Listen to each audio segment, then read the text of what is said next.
പുരാതന കാലം മുതൽക്കേ തന്നെ സമ്പൽ സമൃദ്ധിയുടെയും ഐശ്വര്യത്തിന്റെയും അഭിവൃദ്ധിയുടെയും ഈറ്റില്ലമായിരുന്നു പരുമല.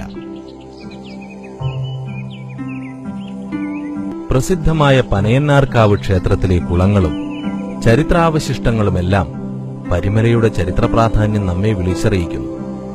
പമ്പാ നദിയുടെ തീരത്ത് തിരുവല്ല, ചെങ്ങന്നൂർ, മാവേലിക്കര, ഹരിപ്പാട് ഈ ചെറുപട്ടണങ്ങളുടെ മധ്യഭാഗത്തായി സ്ഥിതി ചെയ്യുന്ന ഈ പുണ്യഭൂമിയുടെ കിഴക്കേ ഭാഗത്താണ് ഒരു കാലഘട്ടത്ത് അധികവും ജനവാസമുണ്ടായിരുന്നത്. വടക്ക് പടിഞ്ഞാറ് ഭാഗത്ത് പനയന്നാർക്കാവ് ക്ഷേത്രം സ്ഥിതി ചെയ്തു വന്നു. എന്നാൽ പരുമലയുടെ തെക്കു പടിഞ്ഞാറ് ഭാഗം അന്നത്തെ ദിവാൻജിയുടെ വകയായിരുന്നുവെങ്കിലും ഘോര വനഭൂമിയായിരുന്നു. വനത്തിനുള്ളിലെ കൈവഴികളിലൂടെ യാത്ര ചെയ്തിരുന്നവരെ കൊള്ളയടിച്ചും ഉപദ്രവിച്ചും കഴിഞ്ഞുവന്നവരുടെ ശല്യം സഹിക്കവയ്യാതെ വന്ന സാഹചര്യത്തിൽ ഈ ദുസ്ഥിതി അവസാനിപ്പിക്കുന്നതിനായി വനം വെട്ടിത്തെളിച്ച് ഒരു കൃഷിഭൂമിയാക്കി തീർക്കുവാൻ പ്രാപ്തനായ ഒരാളെ കൊല്ലം പേഷ്കാർ വഴി ദിവാൻ അന്വേഷണം ആരംഭിക്കുകയും സമീപപ്രദേശമായ പാവുകരയിൽ താമസമായിരുന്ന അരികുപുറത്ത് കോരതുമാത്തൻ എന്നയാളെ ഒരു പാട്ടവ്യവസ്ഥയിൽ ഇവിടെ മേൽപ്പിച്ചു കൊടുക്കുകയും ഉണ്ടായി. കഠിനാധ്വാനിയായിരുന്ന കോരതുമാത്തൻ കാടുകൾ വെട്ടിത്തെളിച്ച് ഇവിടേക്ക് റോഡുകൾ നിർമ്മിച്ച് കൃഷി ആരംഭിച്ചു. ഇത് പരുമലയുടെ ചരിത്രമാണ്. എന്നാൽ ഇന്ന് പരുമലയെന്നാൽ മനുഷ്യ മനസ്സുകളിൽ ഒരു മുഖമാണ്. ചാത്തുരുത്തിൽ മാർ ഗ്രിഗോറിയോസ് മെത്രാപ്പൊലീത്ത എന്ന പരുമല കൊച്ചു തിരുമേനിയുടെ മുഖം. കൊച്ചി മുളന്തുരുത്തിയിലെ പ്രശസ്തമായ പള്ളത്തട്ട കുടുംബത്തിന്റെ ഒരു ശാഖയായ ചാത്തുരുത്തി തറവാട്ടിലാണ് പരിശുദ്ധ തിരുമേനിയുടെ ജനനം.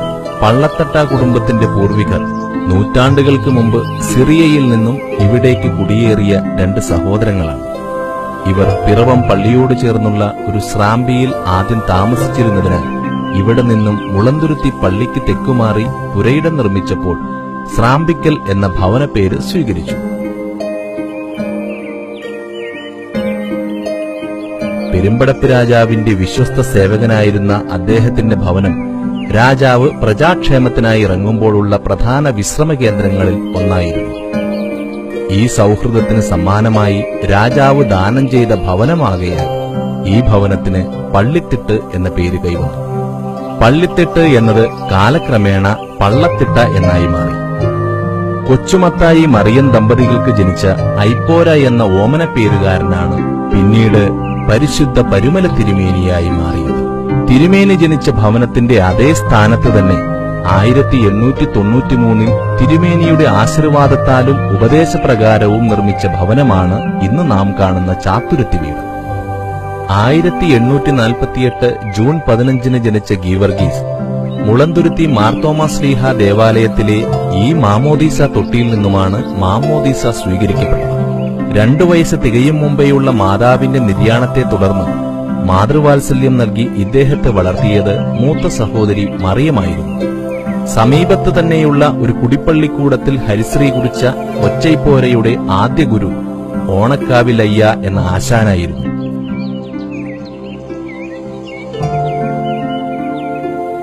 പിന്നീട് പുളിമൂട്ടിൽ മണി എന്ന ആശാന്റെ ശിഷ്യനായും വിദ്യാഭ്യാസം തുടർന്നു. ഈ കളരി നിലനിന്നിരുന്ന ഇടത്ത് ഇന്നൊരു കുരിശിൻ തൊട്ടി നിലനിൽക്കുന്നു.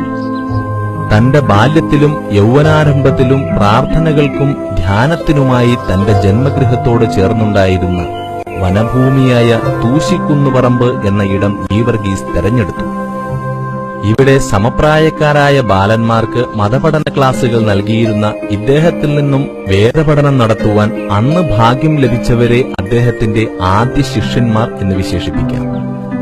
പ്രസ്തുത തൂശിക്കുന്നിലാണ് പെരുമ്പള്ളിപ്പള്ളി സ്ഥിതി ചെയ്യുന്നത്.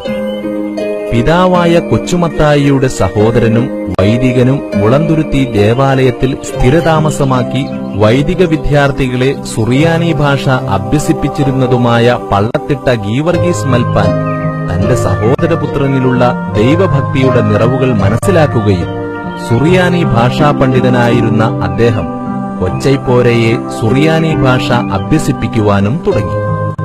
ശിഷ്യനിലെ അതിയായ പ്രാർത്ഥനാ ജീവിതം ദൈവവിളിയുടെ ലക്ഷണമായി കണ്ട ഗീവർഗീസ് മൽപ്പാൻ വൈദിക പഠനത്തിലേക്ക് ആനയിച്ചു.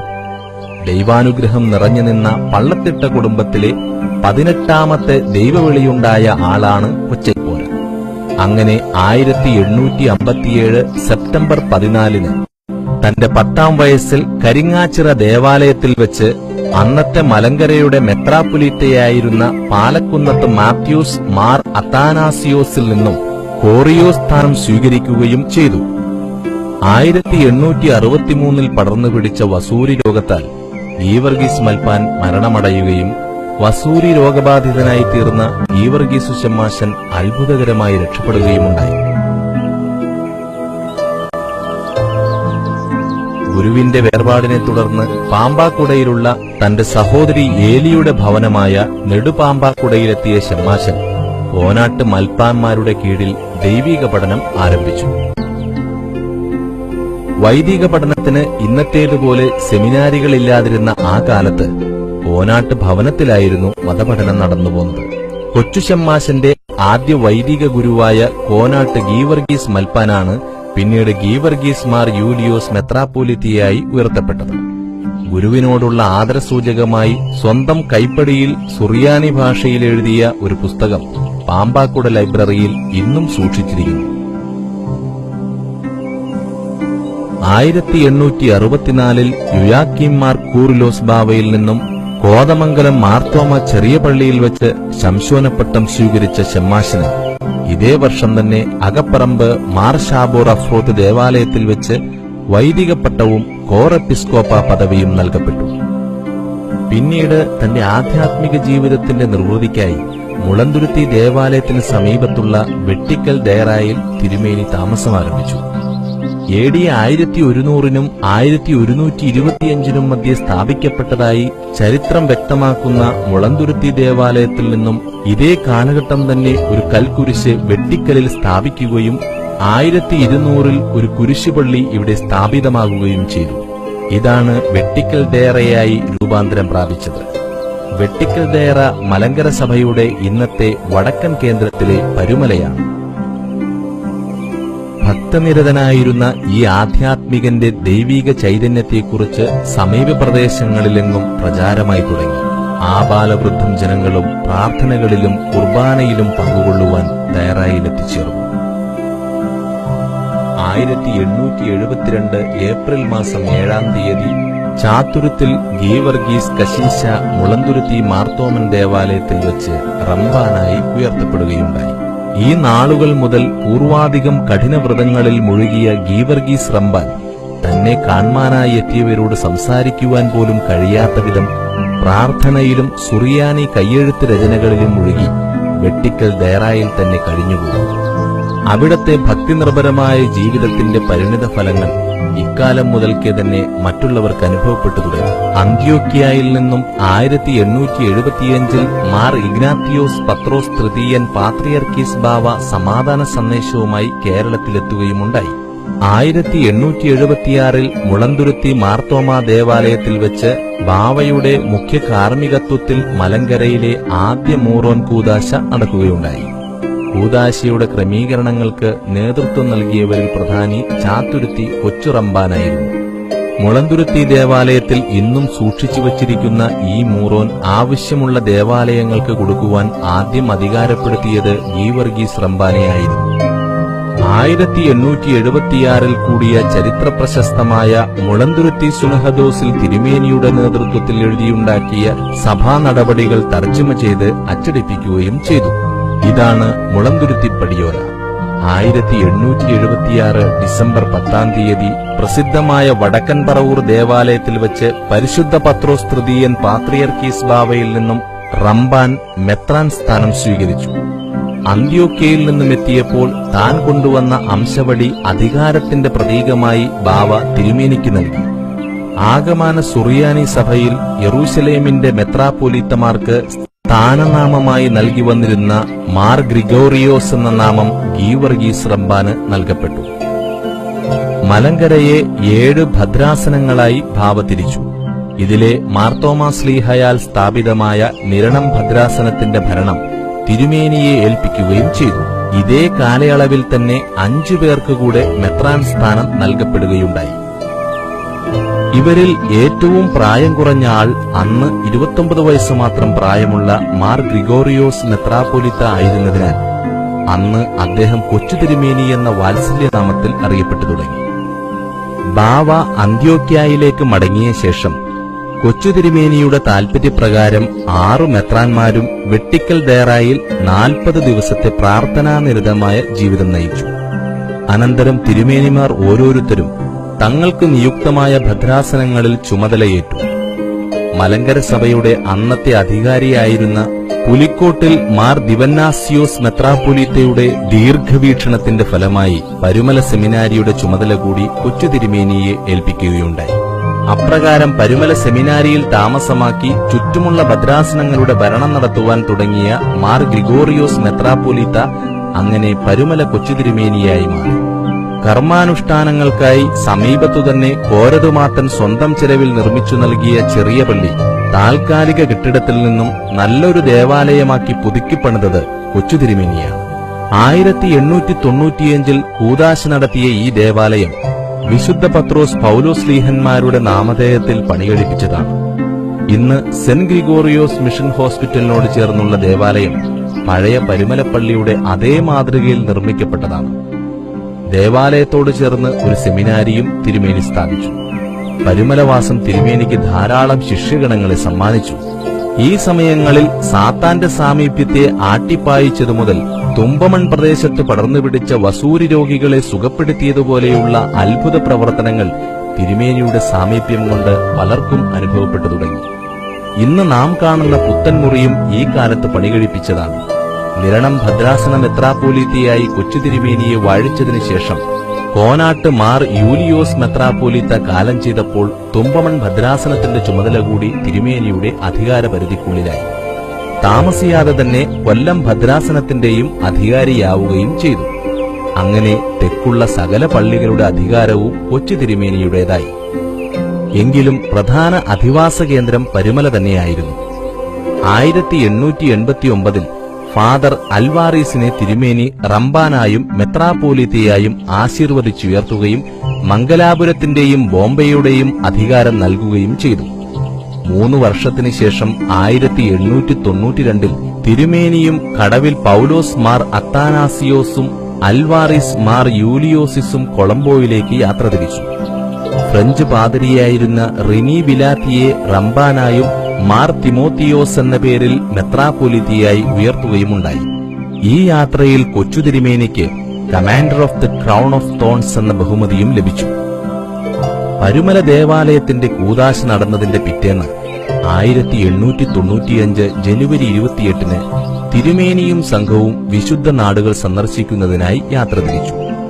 കപ്പൽ മാർഗമായിരുന്നു യാത്ര. കൊച്ചുപറമ്പിൽ വലിയ പൗലോസ് റംബാൻ, വട്ടശ്ശേരിയിൽ ഗീവർഗീസ് മൽപ്പാൻ, തെക്കൻ പറവൂർ തോപ്പിൽ ലൂക്കോസ് കോർ എപ്പിസ്കോപ്പ, തുമ്പമൺ കരിങ്ങാട്ടിൽ സ്കറിയ കത്തനാർ, കടമ്മനിട്ട ഗീവർഗീസ് കത്തനാർ, മലങ്കരയിൽ അന്നുണ്ടായിരുന്ന അന്ത്യോക്യായിൽ നിന്നും വന്ന പിന്നീട് മെത്രാപ്പൊലീത്തയായി വാഴിക്കപ്പെട്ട സ്ലീബാമാർ ഒസ്താത്തിയോസ് എന്നിവർ തിരുമേനിയോടൊപ്പം ഈ യാത്രയെ അനുഗമിച്ചവരാണ്. ഊർസ്ലേം യാത്രയ്ക്ക് ശേഷം യാത്രയെക്കുറിച്ച് പരുമല ദേവാലയത്തിൽ തിരുമേനി നടത്തിയ തക്കവചനം എന്ന പ്രസംഗം പ്രശസ്തമാണ്.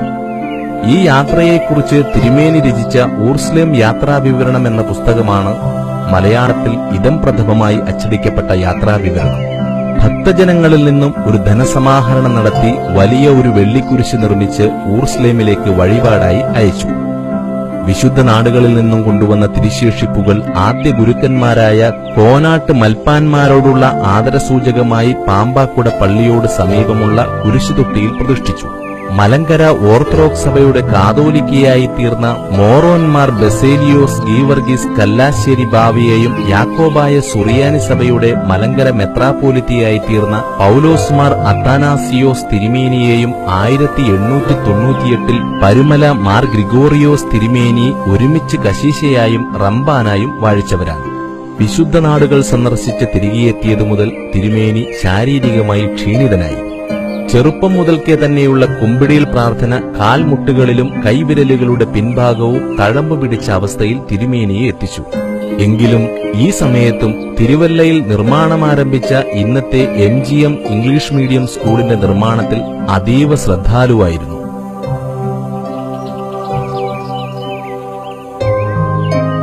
തന്റെ അന്ത്യനിമിഷങ്ങളെക്കുറിച്ച് ഒരു വെളിപാട് തിരുമേനിക്കുണ്ടായിരുന്നു. ലഘുവായൊരു രോഗം ബാധിച്ചാൽ പോലും സകല വിചാരങ്ങളും ഒഴിച്ചു നിർത്തി മരണത്തിനായി ഒരുങ്ങുന്നത് ഇദ്ദേഹത്തിന്റെ ഒരു സ്വഭാവമായിരുന്നു. എങ്കിലും ഇത്തവണ ഇത് മരണത്തിലേക്ക് തന്നെയാണ് എന്ന് അദ്ദേഹം പ്രവചിച്ചു. തനിക്ക് വേണ്ടിയും തന്നെ ശുശ്രൂഷിക്കുകയും ചെയ്തവർക്കായും ഒരു പ്രാർത്ഥന കഴിക്കുകയും ചെയ്തു. രോഗാരംഭത്തിൽ തന്നെ അന്ത്യകൂദാശ സ്വീകരിക്കുകയും മരണദിവസം രാവിലെ അദ്ദേഹത്തിന്റെ അപേക്ഷ പ്രകാരം കന്തീല എന്ന പ്രധാന ശുശ്രൂഷ നടത്തപ്പെടുകയും വിശുദ്ധ കുർബാന കൈക്കൊള്ളുകയും ചെയ്തു. രോഗശയ്യയിലായിത്തീർന്ന തിരുമേനി സെമിനാരി പണി പൂർത്തീകരണത്തെക്കുറിച്ച് ആകുലപ്പെടുകയും രാത്രിയിലുണ്ടായൊരു സ്വപ്നത്തിൽ മധുബഹായുടെ വടക്കുവശത്തിരിക്കുന്ന നിക്ഷേപമെടുത്ത് പണി പൂർത്തീകരിക്കുക എന്ന അരുളപ്പാടുണ്ടാകുകയും ചെയ്തു. സ്വപ്നത്തിന്റെ അർത്ഥം ഗ്രഹിച്ച തിരുമേനി തന്നെ ഈ ഇടത്തു തന്നെ അടക്കം ചെയ്യണമെന്ന ആഗ്രഹം പ്രകടിപ്പിച്ചു. തന്റെ ശിഷ്യനായ വട്ടശ്ശേരിൽ ഗീവർഗീസ് വൈദികനെ തന്റെ സ്ഥാനചിഹ്നങ്ങൾ ഏൽപ്പിച്ചു നൽകി. തന്റെ 54-ാമത്തെ വയസ്സിൽ 1902 നവംബർ 2-ാം തീയതി തിങ്കൾ വെളുപ്പിന് 1 മണിക്ക് തിരുമേനി കാലം ചെയ്തു. മരണസമയം പരുമലയിൽ ഒരു വലിയ പ്രകാശം കാണുവാനിടയായി. നവംബർ 4-ാം തീയതി മുറിമുറ്റത്ത് പൗലോസ് മാർ ഇവാനിയോസ് മെത്രാപ്പോലീത്തയുടെ അധ്യക്ഷതയിൽ ഖബറടക്കത്തിനായി തടിച്ചുകൂടിയ അനേകായിരം ഭക്തജനങ്ങളുടെയും 200ഓളം പട്ടക്കാരുടെയും 4 റമ്പാന്മാരുടെയും മധ്യേ അന്ത്യകർമ്മങ്ങൾ ആരംഭിച്ചു. പുലിക്കോട്ടിൽ മാർ ദിവന്നാസിയോസ് മെത്രാപ്പോലീത്ത അന്ത്യകർമ്മങ്ങളിൽ കാർമ്മികത്വം വഹിക്കുവാനായി ദേവാലയത്തിലെത്തിയെങ്കിലും പിതൃതുല്യനായി താൻ സ്നേഹിച്ചിരുന്ന തിരുമേനിയുടെ മൃതദേഹം കാണുവാൻ സഹിക്കവയ്യാതെ എല്ലാം ഞാനിനി ആർക്ക് നൽകും എന്ന് വിലപിച്ച് തിരികെ പോയി. 1947-ലാണ് സഭ ഔദ്യോഗികമായി വിശുദ്ധനായി തിരുമേനിയെ ഉയർത്തിയതെങ്കിലും ജീവിത കാലഘട്ടം മുതൽക്കേ തന്നെ ഭക്തജനങ്ങളുടെ മനസ്സിൽ ഒരു വിശുദ്ധന്റെ ചിത്രമായിരുന്നു മലങ്കര സഭയുടെ പരിശുദ്ധനായ തിരുമേനിക്കുള്ളത്. തിരുമേനിയുടെ പ്രശസ്തമായ ഈ ഫോട്ടോ 1902-ൽ തിരുവിതാംകൂർ സ്റ്റേറ്റ് മാനുവലിൽ പുത്തൻകൂറ്റ് മെത്രാന്മാരുടെ ഒരു വേഷമാതൃക കാണിക്കുന്നതായ ചിത്രം ചേർക്കേണ്ടിയിരുന്നതിനാൽ ദിവാൻ പേഷ്കാർ നാഗയ്യായുടെ ആവശ്യത്താൽ അന്നത്തെ പ്രശസ്ത ഫോട്ടോഗ്രാഫർ ഡിക്രൂ സായിപ്പ് തന്റെ ക്യാമറയിൽ പകർത്തിയതാണ്.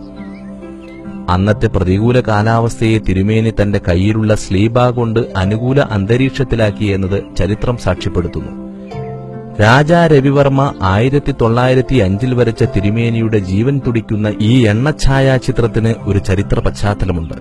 ആറ്റാമംഗലം ഇടവകാംഗമായ ഇളയടത്തുശ്ശേരിൽ ഡോക്ടർ M.A. ഫിലിപ്പ് ഒരു നേർച്ചയായി കിളിമാനൂർ കൊട്ടാരത്തിലെത്തി രാജാ രവിവർമ്മയെ തിരുമേനിയുടെ ചിത്രമെഴുത്തിന് ഏൽപ്പിക്കുകയുണ്ടായി. പകുതി ഭാഗം മാത്രമുള്ള ഒരു ചിത്രം എഴുതി തീർത്ത രാജാ രവിവർമ്മ ഈ മനുഷ്യനിൽ ഏതോ ദിവ്യശക്തിയുള്ളതായി മനസ്സിലാക്കി ഒരു പൂർണ്ണകായ ചിത്രം വരയ്ക്കുവാൻ ആഗ്രഹം പ്രകടിപ്പിച്ചു. ഈ രാജാ രവിവർമ്മ ചിത്രമാണ് കുമരകം ആറ്റാമംഗലം ദേവാലയത്തിൽ സൂക്ഷിച്ചിരിക്കുന്ന തിരുമേനിയുടെ പൂർണ്ണകായ ചിത്രം. ഈ തിരുവടികൾ മാതൃകയാക്കി ഈ പാദങ്ങളെ പിന്തുടർന്ന് ദൈവവിശ്വാസം സംരക്ഷിച്ചു മുന്നേറുന്ന പുതുതലമുറകളെ നമുക്ക് ലക്ഷ്യമാക്കാം. അന്ധകാരത്തിൽ നിന്ന് പ്രകാശത്തിലേക്കും അസത്യത്തിൽ നിന്ന് സത്യത്തിലേക്കും നമ്മെ നയിച്ച ഈ ധന്യജീവനാളത്തിൽ നിന്നും ഒരുപാട് ദീപനാളങ്ങൾ പ്രകാശിക്കട്ടെ.